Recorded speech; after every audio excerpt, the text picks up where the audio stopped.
उद्या अर्ज माघारीचा शेवटचा दिवस आहे। 24 तासाचाच नाराजांचं बंड शमवण्याचं, मन वळवण्याचं आव्हान राजकीय पक्षांपुढे। 15 जानेवारीला मतदान पार पडेल, त्यासाठी रणनीती आखण्यात सर्व व्यस्त आहेत। पण या सर्व घडामोडीत कल्याण डोंबिवलीमध्ये मात्र शिवसेना भाजप युतीनं विजयी गुलाल उधळायला सुरुवात केली। 37 जागा लढवणाऱ्या शिवसेनेचे 4 तर 54 जागा लढवणाऱ्या भाजपचे 5 नगरसेवक बिनविरोध निवडून आले।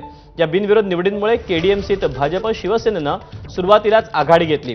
अर्ज माघारीच्या वेळेपर्यंत भाजप शिवसेना आणखी किती उमेदवार बिनविरोध निवडून आणतं ते पाहणं महत्त्वाचं ठरेल। या बिनविरोध निवडीचा राजकीय समीकरणांवर देखील परिणाम होण्याची शक्यता आहे। त्यामुळे विरोधातील ठाकरे बंधूंपुढे उमेदवार निवडून आणण्याचं खडतर आव्हान आहे। कल्याण डोंबिवलीसह राज्यात कुठे कुठे बिनविरोध नगरसेवक निवडून आलेत, एक नजर टाकूया।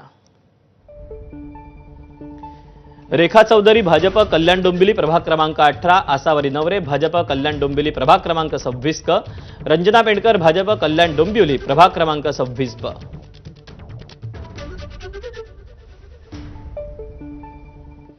पुण्यात शरद पवारांच्या राष्ट्रवादीचे 8 उमेदवार तुतारी ऐवजी घड्याळ चिन्हावर लढणार आहेत। शरद पवारांच्या 8 उमेदवार